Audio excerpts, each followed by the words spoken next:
Hey, thanks for pressing play on this episode of The Forgotten Hockey Players of Broadway, a nostalgic look back at my favorite Rangers from the 60s, 70s, and 80s. I'm your host, Tom Browning. Thanks for listening. Thanks for tuning in, and welcome to the 7th episode of The Forgotten Hockey Players of Broadway. I'm your host, Tom Browning. I'm going to do something a little bit different today.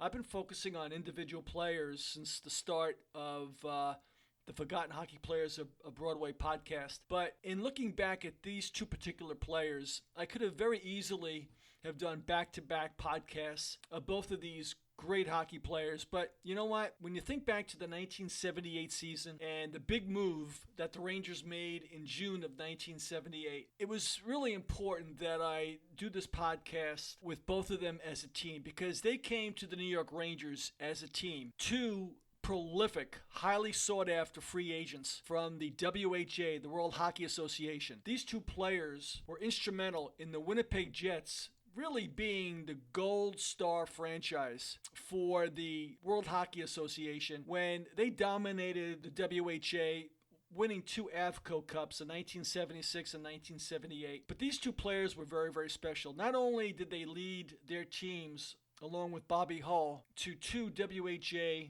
titles, but they also teamed up to beat the Soviet national team in 1978. But they were also the most prolific scorers in WHA history. As a matter of fact, all three of the players, Bobby Hull and the two New York Rangers I'm going to focus on today, Ulf Nilsson and Anders Hedberg, they are also part of the Winnipeg Jets Hockey Hall of Fame. And like I said before, they were prolific players in the WHA, winning two Avco Cups, beating the Soviet national team in 1978. But they came to the New York Rangers as a team in the summer of 1978, June of 1978, and they were going to bring a tremendous amount of skill, a tremendous amount of talent, and making the 1979 New York Rangers, or the 1978-79 New York Rangers, an instant contender for the Stanley Cup. And these two players did not disappoint. Number 15, Anders Hedberg.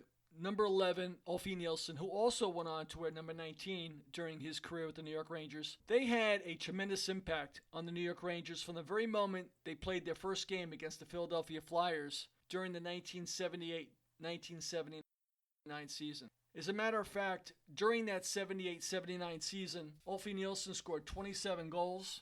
Despite an injury-shortened rookie year with the Rangers, an injury that limited him to only 59 games. He lost 21 games that year when he took that very famous hit by Dennis Potvin in the corner of the ice at Madison Square Garden, which a devastating injury, really, not only to the Rangers' Stanley Cup playoff hopes that season, but also for the rest of his Ranger career. He was never the same after that injury. He broke his ankle on that devastating hit by Denny Potvin. And to Nilsson's credit, Ulf Nilsson's credit, he never blamed Potvin as taking a cheap shot at him. He said it was a legitimate hit. But back in those days, Madison Square Garden was notorious for their very poor ice surface because they had so many events at the Garden, whether it be the circus, whether it be concerts, or the New York Knicks playing. Madison Square Garden had one of the worst ice surfaces in the league, and it appears that Nilsson's skate got caught in an ice rut, and the tremendous hit that he took from Denny Potvin caused him to break his ankle, where he missed basically the balance of that season, and he was never the same after that with the New York Rangers, unfortunately.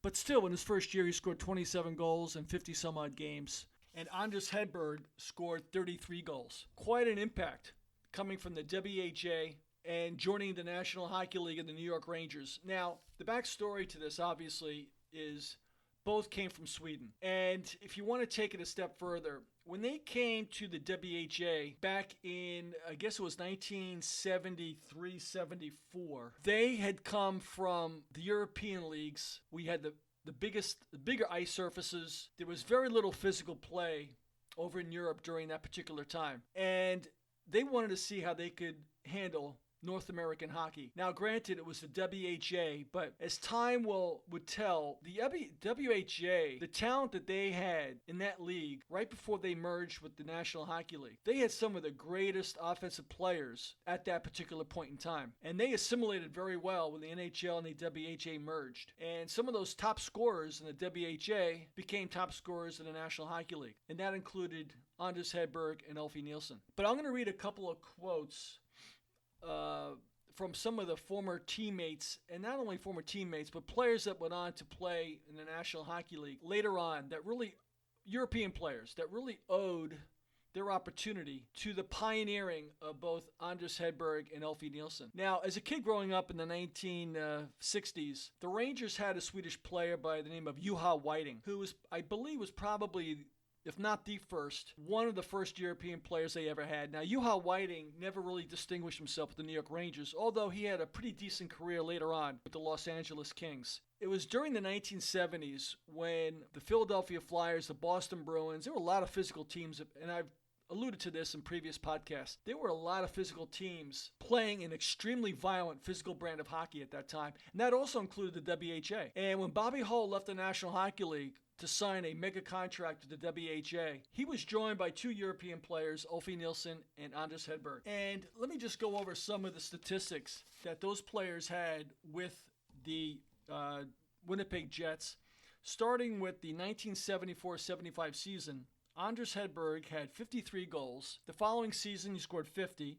And in 1976-77, he scored 70 goals and finished up his stint with Winnipeg with 63 goals during the 77-78 season. Now, Anders Hedberg was a very fast left winger who had a tremendous shot. But when he came to WHA, Bobby Hull obviously became the left wing on that particular line. And they called that line the Ulf Nilsson, Bobby Hull, Anders Hedberg line, the hot line, because they scored a tremendous amount of points each and every game. They were one of the most consistent lines in hockey history. Bobby Hull actually scored over 70 goals too, I believe, his first year in the WHA in 1974-75. And Ulf Nilsson was no slouch either. Ulf was a setup guy. Ulf could score goals, but his main forte was setting up Bobby Hull and Anders Hedberg. And Ulf Nilsson had over 110 points 4 consecutive seasons that he played with the Winnipeg Jets of the WHA. So the Rangers were getting themselves two bona fide superstars when they came over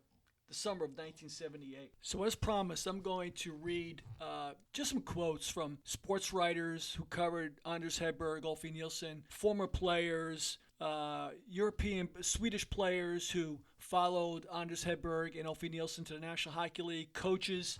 This is from Ted Wyman from the Winnipeg Sun. He starts off by saying that perhaps the most impressive quality about Anders Hedberg and Ulf Nilsson was not their ability to skate, pass, and score, but their tolerance for punishment. As trailblazers from Sweden who were infiltrating the North American game with the Winnipeg Jets in the mid-1970s, Anders Hedberg and Nilsson were subjected to brutal abuse. North American players didn't like the idea of Europeans taking their jobs, and they responded with cross-checks, rapid punches, butt ends to the ribs, and slashes to the hands. The two Swedes didn't fight back with their fists, but they did use their sticks. They used them to score, and score a lot, while helping the Jets of the World Hockey Association become one of the best teams on the planet. Their mental toughness, grit, and determination were as good as anybody I've ever played with, and I'm including Bobby Clark, said former Jets winger Bill Lezuc, referring to the hotline. And as I mentioned earlier, Hedberg and Nilsson formed 2/3 of that famous line along with Bobby Hull. And look at these numbers. During the 4 seasons that the trio, Nilsson, Hedberg, and Hull were together, they scored 573 goals and 1,377 points while playing 855 games. They were as instrumental a line as there has been in hockey history, using a crisscrossing style, tremendous speed, and skill to skate circles around the opposition. Again, this is still from Ted Wyman of the Winnipeg Sun. And this is from Daniel Alfredsson, the famous Ottawa Senators player who followed in the footsteps of Anders Hedberg and Ulf Nilsson. They were pioneers for us, no question, says Alfredsson, a Swedish former NHL star who is now an executive with the Ottawa Senators. Coming over in 1974 when there was a much bigger difference between the game in Europe and the North American game, with the physicality and the fighting, they were just courageous. For them to come over and handle themselves as well as they did really paved the way for Swedes coming after. And that is so true. If it wasn't for Anders Hedberg, Ulf Nilsson, and to a lesser extent, WHA Winnipeg, when he first broke into the Rangers, late 60s, early 70s, there wouldn't be the influx of European players today. That ceiling would never have been reached at that particular point in time. As a matter of fact, the WHA Edmonton Oilers, who later joined the National Hockey League, they patterned their Stanley Cup teams after those Winnipeg Jet teams who won the Avco Cup back in the mid-70s. And there's a quote from Glenn Sather that I thought was very interesting, especially in light of the fact that he had incredible talent when he coached the Edmonton Oilers. He says that Bobby Hull, Ulf Nilsson, and Anders Hedberg were the most exciting line he ever saw. They were so creative, and fundamentally, there weren't any flaws in their game. They moved the puck with precision, continually got open, and anticipated where the puck was going to end up. So that's just a couple of quotes from former players, sports writers, Glenn Sather. Just how dominating, how skillful Anders Hedberg and Ulf Nilsson really were when they played in the WHA, and to a lesser extent when they played with the New York Rangers. Now, when they played with the Rangers, I alluded to earlier how Ulf Nilsson's first season, he scored 27 goals in 59 games. And if he didn't take that punishing and crippling hit by Denny Potvin, Rangers just may have won that 1978-79 Stanley Cup instead of losing to the Montreal Canadiens in 5 games. But it was after that really affected Ulf Nilsson. He was never the same after that. And he played 4 years with the New York Rangers. But Anders Hedberg, he was more durable. Anders Hedberg was able to score multiple 30-goal seasons. He played along with the Smurfs during the 81-82 seasons. He was part of teams that upset the Flyers twice in the playoffs, as I mentioned in earlier podcasts, during the early to mid-80s. Anders Hedberg was quite a hockey player. Again, more durable. And those two players made a big impact on the future of the New York Rangers. They made an impact on the viability of the WHA when they were playing in the mid-70s. Obviously winning 2 cups, Avco Cups with the Winnipeg Jets, earning them a place in the Winnipeg Jets Hall of Fame. So, in finishing up the Anders Hedberg and Ulf Nilsson podcast today, a lot of us are going to remember that hit that Ulf Nilsson took by Denny Potvin, which of course results in, even today, that chant that you hear at Madison Square Garden. Amazing that chant in the year 2017 still exists. That started back in 1978, 1979. But Ulf Nilsson and Anders Hedberg were 2 very, very important New York Rangers. They really were the stars of the late 70s, early 80s for that team. And the Rangers had quite a few Swedish players after that. Both Samuelsons played with the New York Rangers. Tomas Sandstrom played and did very, very well with the New York Rangers, just to name a few. But Ulf Nilsson and Anders Hedberg, when they arrived from the WHA in the summer of 1979, New York Ranger fans were very excited about getting 2 bona fide superstars for a team that, as I mentioned again in earlier podcasts, that were starving for superstar players.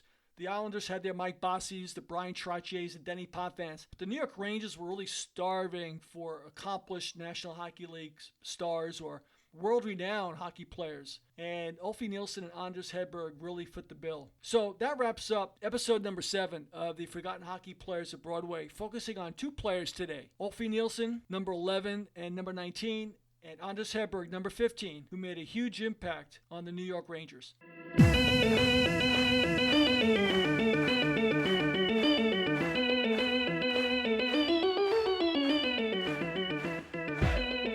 Thank you for listening. This has been a Go Tommy Boy production.